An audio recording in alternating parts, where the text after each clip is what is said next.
Pour les numéros de la page 363, 1 à 37, on demande de faire les graphiques des sinus, cosinus et tangentes de fonctions sinusoïdales. Si je pars de la fonction sinus avec des angles de 0 à 360 degrés, je remarque dans mon tableau ici que les valeurs de sinus en décimale vont entre 0, 1, 0, moins 1, 0. Donc, elles vont entre 0, moins 1 et 1, c'est-à-dire en valeur maximale. Donc, pour les tracer, je vais aller dans Cybergéomètre. Dans l'ordinateur, c'est dans tous les programmes Geomètre Sketchpad, dans Windows 7. Maintenant, je vais tout de suite créer un plan cartésien.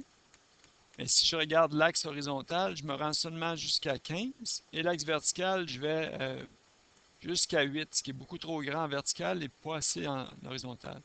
Donc, je vais aller dans Graphe, changer le format de la grille pour rectangulaire. Je vais augmenter la valeur de l'axe vertical pour avoir à peu près 1 dans mon écran. Donc, on ira jusqu'à 1.5 maximum. Et à l'axe horizontal, en prenant le point, je vais le diminuer pour avoir jusqu'à 360. Je vais même aller jusqu'à 700 et plus, parce que pour les numéros 6, on demande d'aller pour un angle jusqu'à 700. Donc, mon système d'axe étant ajusté, je peux maintenant aller dans Graphe, tracer une nouvelle fonction, et je vais simplement faire le travail par l'ordinateur pour tracer la fonction sinus de x. Donc, j'écris la fonction, j'écris sin x, et il me crée des parenthèses, j'inclus x dedans. Ici, on me dit comme message que les angles des fonctions trigonométriques répètent à tous les 2 pi unités ou à chaque 360 degrés. Ensuite, voulez-vous changer l'affichage des angles de degrés en radians? Non, on ne veut pas.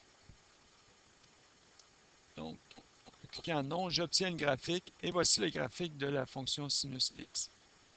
Je peux faire la main. Pour mieux me repérer, je vais sélectionner la fonction et le graphique et je vais mettre une couleur uniforme. Prenons rouge ici. Je vais approcher le nom de la fonction. Et je vais même augmenter la taille du trait, style de ligne, dans affichage à moyen. Je vais faire afficher... donc ça me permet de répondre aux questions de 1 jusqu'à 12. Donc on a le graphique qui va de moins 700 à plus 700 degrés. Et c'est suffisant pour pouvoir répondre à toutes les autres questions. Donc, je viens de m'épargner beaucoup des graphiques. Pour les questions de 13 à 23, on parle du sinus, du graphique du cosinus. Donc, je vais tracer une nouvelle fonction par-dessus, ajouter à celle-ci. Cos, la parenthèse apparaît, x. OK. Comme tantôt, je vais changer l'affichage pour le style de ligne en moyen. Et en couleur, je vais prendre le vert, le bleu pour le cosinus.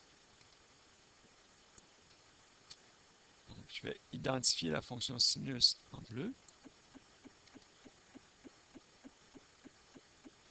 Et maintenant, je suis prêt à répondre aux questions où on demande de trouver le maximum, le minimum, à quoi ressemble la fonction. Donc, si on la prolonge au-delà de 360 degrés, etc.